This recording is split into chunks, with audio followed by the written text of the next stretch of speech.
My name is Tammy Larson. I'm 29 years old, and I restore antique instruments for a living.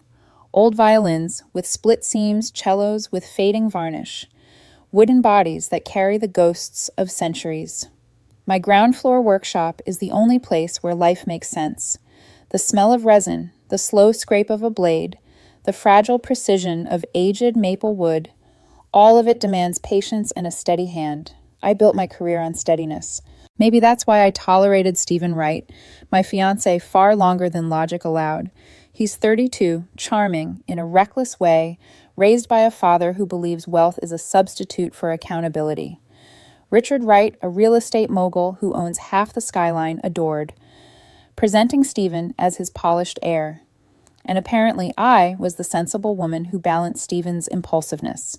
We were supposed to be married in 3 months. The midnight silver Mercedes coupe had been Richard's engagement gift to Stephen, a flashy symbol of his approval. But Richard is the type who's generous in public and frugal in private. He learned my insurance premiums were nearly half of Stephen's thanks to my spotless record. His solution, Tammy sweetheart, let's put Stephen on your policy. Just a formality. I'll send you the premium. I agreed like a fool. The payments were late or non-existent, and since I was legally tied to Stephen's driving record, I insisted on installing a high-end cloud-connected dash cam. Stephen hated it, claiming it ruined the aesthetic, asking if I didn't trust him. I told him it was for insurance. He pouted for 2 days before giving in. I didn't know that little camera would end up being the only lifeline between me and the ruins of his choices. At 3:12 a.m., my phone vibrated violently on the nightstand. Half asleep, I reached for it and squinted at the screen. Stephen, Tammy, I messed up. Bad. Another message appeared instantly. Stephen, I wrecked the Benz. I was drunk. Hit a parked car. No one saw.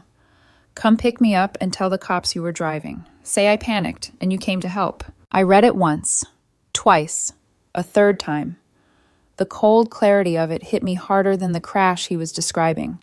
He didn't sound scared or hurt. He sounded entitled, expecting me to throw my clean record, my license, my life's work straight into a furnace so he could walk away untouched. I stared around my dark bedroom at the heap of Stephen's clothes draped over my chair, at the faint moonlight on the wall. All the past moments when he assumed the world would fix itself for him suddenly sharpened into a single truth: the man I planned to marry would sacrifice my entire future without hesitation. My hands were trembling, but oddly not with fear, with certainty. I typed back a single line, "Me on my way." Then I set the phone down and exhaled slowly. My second action was opening the dashcam app. The 3:12 a.m. alert impact detected was already waiting. I tapped the video. What I saw was Stephen stumbling out of a bar, swaying as he sang off-key, veering into lanes he had no business being in. Then the sudden grinding crunch as he sideswiped a white Escalade, tearing off its mirror and denting its door. He stepped out, examined the damage with drunken detachment, then got back in and drove away. A perfect hit and run, a perfect DUI, a perfect recording. I downloaded the footage. My third action was texting Richard. Me, Richard Wright. Stephen crashed the car. Location pinned. He is intoxicated. He asked me to claim I was driving. I declined. Dashcam footage attached. My fourth action was calling my insurance company. My fiancé listed under my policy was just involved in a drunk driving hit and run, I said calmly. I have video proving he was alone. I'm sending it now. My fifth action was leaving a voicemail for my lawyer. Greg, it's Tammy. Something serious happened.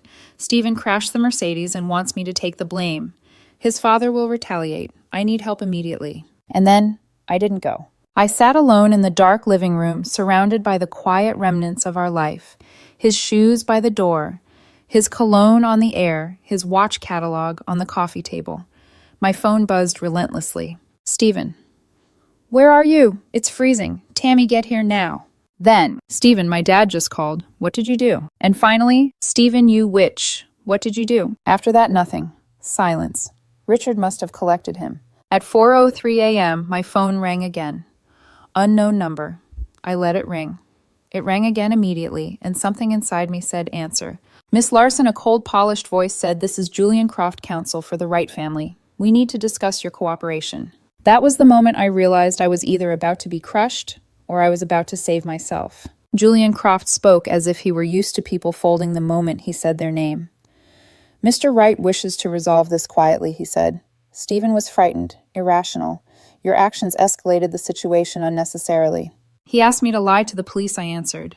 That's not irrational, that's criminal. Julian sighed, the condescending kind that suggests I was too emotional to understand the big picture. You sent the dashcam footage to the insurance company and his father. You humiliated him. That footage needs to be retracted immediately. It's evidence, I said flatly. That footage, he repeated with an edge, is a private family matter. Richard is a generous man, Tammy, loyal to those who show him loyalty. There it was, the first threat dressed in velvet. Richard's generosity ends where accountability begins, I replied. And I'm not going to prison for Stephen. The softness in Julian's tone vanished. Then I hope you're prepared for the consequences. He hung up. I stared at my reflection in the blank phone screen. My heart was thudding, but everything inside me felt strangely clear. For the first time in years, the fog of Stephen's charisma had burned off, and I could see the Wright family machine for what it was, ruthless, entitled, and used to devouring anyone who said no. And I had just said no. By noon, the consequences started rolling in. My insurance adjuster, a tired-looking man with a clipboard, arrived at my door. Miss Larson, he began. I'm afraid this situation is severe. We'll need to take formal statements, and depending on Stephen's liability, there's a chance your policy could be terminated. Because he was listed under me, I said quietly. He nodded. I'm sorry. When he left, the house felt too big and too quiet. Stephen's shoes were still neatly placed by the door, the same ones he'd worn to our engagement dinner. In the corner, his cologne bottle sat on the shelf half-used. These small reminders pressed on me like a weight. I went downstairs to my workshop because it was the only place I could breathe. That's where I was later that afternoon, trying to restring a violin with hands that no longer wanted to hold steady when I heard the front door slam open. Tammy. I froze. Stephen. His footsteps thundered across the hardwood as he stormed into the living room. He looked terrible, hungover eyes, bloodshot hair disheveled, but his expression was pure fury. You betrayed me, he spat. I set the violin down and walked upstairs slowly. You asked me to go to jail. It wasn't jail, he snapped, pacing like an agitated animal. Dad would have fixed it. He always does. You just had to take the heat for one night while he handled the rest. What you wanted wasn't help, I said, voice steady. You wanted a cover-up. Stephen's face twisted. You sent the video to my father. The insurance company is calling me nonstop. The police came to Dad's house. They impounded the car. And that Escalade guy is suing. This is your fault. My fault, I repeated. Stephen, you were drunk behind the wheel. He stabbed a finger toward me. You should have done what I asked. There it was, the truth without masks. He didn't love me. He expected to own me. I pointed to the hallway where I'd stacked his things. Your boxes are there. You need to leave. Stephen blinked like he hadn't heard me correctly. Then he laughed. You're being dramatic. I live here. You don't, I said. The lease is in my name. His face lost all color. He looked at me the way a drowning man looks at a lifeboat being pulled away. You can't do this. You already did this, I said. Silence stretched. His jaw clenched. Then something dangerous flickered behind his eyes, and he took a slow step, not toward his boxes, but toward the staircase leading down to my workshop. My stomach dropped. Stephen, don't. He kept walking. I'm taking my engagement gift. My heart pounded. Stephen, don't touch that cello. He turned, that cold, calculated smile creeping across his face. Tammy, you literally told me it would sing for us at our wedding. You gave it to me. I felt sick. That was a metaphor. And it's worth more than the Mercedes. It's not yours. I'll take it now, he said, and you can have it back when you fix what you broke. I stepped directly in front of him. If you walk into my workshop and touch that cello, I will call the police and have you arrested for grand theft. I have the bill of sale from 3 years before we met. For a moment, I saw a war in his expression, entitlement battling fear. He realized I wasn't bluffing. You're a monster, he whispered. No, I said, I'm just done. He grabbed the boxes, shoving them out the door, ranting into his phone about how his father would end me. His voice echoed down the street until the driver picked him up. Then it was quiet. Too quiet. My legs felt weak as I locked the deadbolt. I slid down the door until I was sitting on the floor, my breath coming in uneven waves. It wasn't just a breakup, it was a declaration of war. And I knew Richard Wright wouldn't fight fair. Greg called early this next morning. I had barely slept, drifting in and out under the dim glow of my workshop lamp. I hadn't returned to my bedroom since Stephen stormed out. The scent of him on the sheets made my skin crawl. Tammy, Greg said as soon as I answered, "Brace yourself. Richard's legal team has filed their first set of actions." I took a slow breath. "Tell me." "First, the good news," he said. "Your insurance company has officially opened a subrogation claim against Richard. Since he owns the Mercedes and Stephen was engaging in criminal conduct, they're pursuing him for the full damages. You only owe your deductible." Relief flickered through me, but barely. With the right's good news always came with teeth hidden underneath. "And the bad news?" I asked. Greg sighed. "Richard's team is countersuing you. They filed claims for emotional distress defamation and breach of fiduciary duty as a domestic partner." My jaw dropped. I had a duty to protect Stephen from the consequences of his own drunk driving. Tammy, Greg said gently, "This isn't about truth, it's about pressure. They want to overwhelm you financially and emotionally. They want you scared. They want you exhausted. Their goal is attrition." "And it's working," I admitted. "We're going to fight it. But you need to prepare yourself. They're not trying to win. They're trying to break you until you settle." The Wrights didn't file lawsuits. They launched sieges. The next 3 weeks were a blur of court filings, phone calls, meetings with Greg, and suffocating fear. I tried to maintain normalcy, waking up early, making coffee, sitting at my workbench, but my hands trembled whenever I picked up my tools. A violin drowned under a warped seam stared at me from the table. I couldn't fix it. I couldn't fix anything. Most nights I fell asleep on my workshop couch, with my clothes still on, afraid Richard or Stephen might appear at my door in the dead of night. I kept the lights on not because I feared the dark, but because darkness made their threats echo louder in my mind. Then came the deposition. 9 hours. 9 hours sitting under a sterile white light while Richard's attorneys dissected every word I'd said, every action I'd taken, every boundary I'd ever set with Stephen.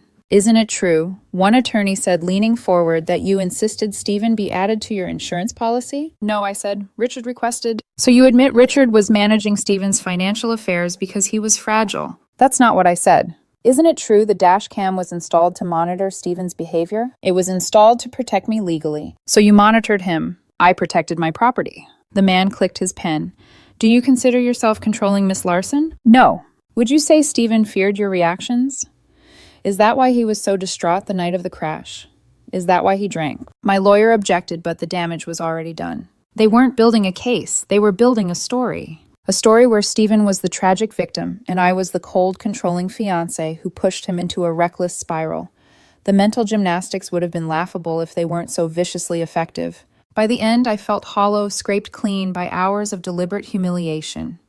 Meanwhile, tensions outside the courtroom brewed like approaching thunder. The owner of the Escalade filed a civil suit not against Stephen, but against me as the policyholder because Stephen was listed under my insurance. Greg assured me the claim would shift to Richard eventually, but until then the weight sat on my shoulders.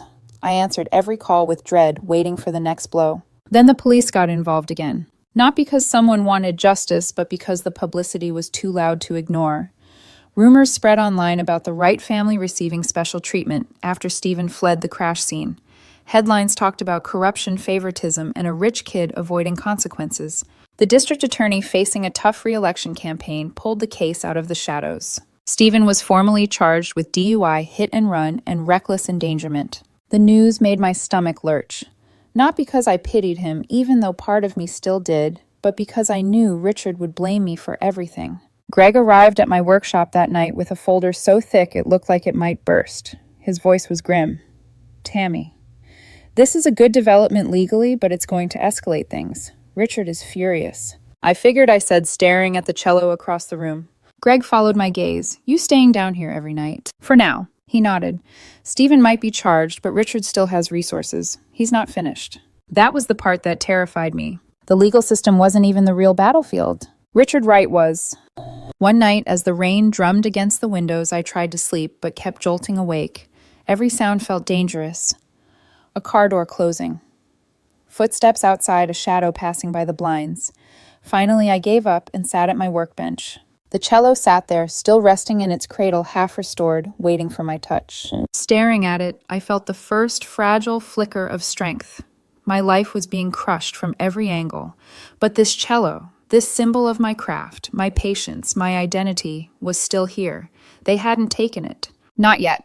And they wouldn't. I rested my hand on its smooth surface, inhaling the familiar scent of aged wood and varnish. It grounded me in a way nothing else did. Okay, I whispered. I'm not done either. For the first time in weeks, my breathing steadied. Just a little, not enough to feel safe, but enough to keep going. The escalation didn't come with a bang. It came as a quiet vibration against my workbench at 10:47 p.m. My phone lit up with a number I didn't recognize, not unusual these days, but something about the timing made my stomach tighten. I answered anyway. Miss Larson, Julian Croft said without preamble, his voice colder than it had been during our last call. We need to speak immediately. I leaned back in my workshop chair, forcing my voice to stay calm. What now? He didn't waste time. The district attorney is formally charging Stephen. Richard is displeased. This situation has gotten out of control. Out of your control, I corrected. Julian ignored that. Richard is prepared to make a final offer. My pulse jumped. What offer? You will contact the DA and the insurance company. He said each word clipped and controlled. You will state that upon reviewing the dash cam footage again, you realize the driver cannot be clearly identified. You will claim you were tired, emotional, and mistaken. You will imply the footage might be corrupted or unreliable. I stared at the cello across the room, its polished wood glowing softly in the lamplight. You want me to lie under oath. Julian's voice dropped. I want you to be reasonable. In exchange, Richard will pay the damages, your legal fees, and compensate you for your trouble. How much compensation? $100,000, he said smoothly. Deposited into an account of your choosing. I let out a slow breath. So you want me to commit perjury and obstruction of justice for a payout? I want you to end this. The Wright family does not deserve to be dragged through public humiliation over a simple mistake. Stephen is ill, emotionally overwhelmed. He needs support, not destruction. The way he molded everyone into victims, except the actual victims, would have been laughable if the threat beneath it wasn't so sharp. And if I refuse, I asked. Julian didn't hesitate. Then we continue the lawsuit. We will drain you financially. You will lose your workshop, your townhouse, everything. Richard will not stop until you're ruined. And we both know your precious cello is uninsured in a way that matters. If this goes on long enough, you won't be able to protect it. My grip tightened on the edge of the table. There it was, the real pressure point. Not me. My work. My craft. The thing that made me who I am. He must have sensed the hit. 100,000, he repeated softly. Your freedom. Your business. Your future. All secured.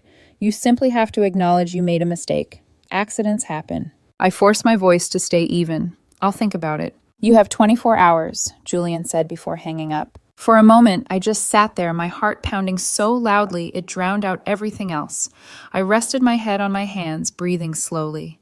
I could almost feel the Wright family tightening a noose around my life. Then something clicked in my mind. Stephen's father wasn't the only meticulous person in this story. I picked up my phone, opened the settings, and tapped the recording menu. A small red indicator blinked. Not a new feature, something I had activated weeks ago when everything began to unravel. My phone automatically recorded all calls. Every single one, including the threat, including the bribe, including Julian's attempt to coerce me into committing a felony. For the first time in weeks, I smiled. Not a joyful smile, a tired, razor-thin, dangerously calm one. I dialed Greg. He picked up instantly. Tammy. Everything okay? No, I said, but I think we just got leverage. What do you mean? I have Julian's entire bribe on recording, and the threats, and the extortion, all of it. There was a sharp pause. Jesus. Tammy, send it to me. Now. I forwarded the file. I could almost hear Greg's heartbeat spike through the silence. This changes everything, he said finally. I'm filing it with the judge the moment I finish reviewing it, and I'm sending it to the DA. My chest loosened just a little. So, this could make the Wrights back down. Greg's tone hardened. Not just back down. This could blow up their entire case. Julian could face disbarment, maybe even charges. Richard's pressure campaign won't survive this. For the first time since the night Stephen crashed the Mercedes, I felt something close to hope. Small, fragile, but real. I ended the call. Set my phone down and looked at the cello again, my anchor, my reminder that I wasn't powerless. The Wrights had money, influence, lawyers.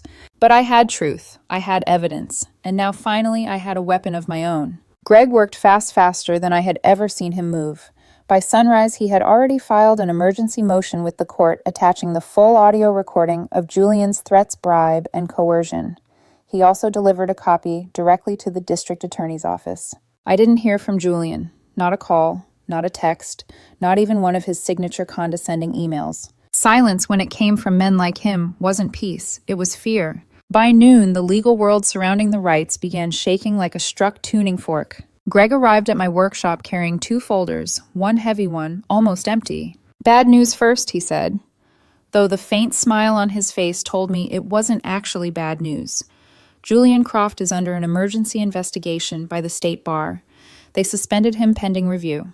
Richard fired him immediately. My heart kicked. He's really being investigated. "Oh, he'll be lucky if he ever practices law again," Greg said, "and the DA is looking into witness tampering charges." I sank slowly onto my workbench stool. "Does this help us?" Greg's smile widened. "Tammy, this obliterates their case. Without Julian, Richard's entire legal strategy collapses. His new team just filed a notice they're withdrawing all counterclaims." "All of them," I whispered. "All of them," Greg confirmed. "Emotional distress, defamation, breach of domestic fiduciary duty, they just disappeared." The weight that had been squeezing my chest for weeks didn't lift all at once, but it cracked just enough for me to breathe again. "What about the Escalade lawsuit?" I asked. "Handled," Greg said. "Your insurance company settled with the owner this morning. Then, because they now have your dashcam footage and evidence of the rights misconduct, they've filed a massive subrogation claim against Richard and Stephen. They're going after every cent. And the criminal charges," Greg handed me the thin folder, the one with only a few papers. "That's the DA's case. With Julian's attempt to silence you on record, the DA refused any sweetheart deal. Stephen has already agreed to plead guilty." The breath left my lungs, but it wasn't grief. It was a strange mix of relief and regret. "What's the sentence?" I asked quietly. 18 months of probation, Greg said. "Mandatory community service. Highway cleanup, 40 hours a month. 1-year license suspension, a $10,000 fine, and he has to attend a victim impact panel. For someone raised like Stephen, honestly, that's harsher than jail." My stomach twisted, but not from pity. From the simple, cold truth. "This will follow him everywhere," I whispered. "This is what accountability looks like," Greg replied gently. "Not ruin, responsibility." I nodded, looking at my hands. They trembled slightly, but not the frantic tremble of fear, just the unsteady aftermath of too many battles fought too close together. "And the cello?" I asked. Greg's expression darkened into amusement. Richard's new attorneys tried to revitalize the claim that the cello was an engagement gift. The judge laughed them out of the courtroom. We submitted the bill of sale, the certificate of authenticity, the timeline. The judge dismissed it with prejudice.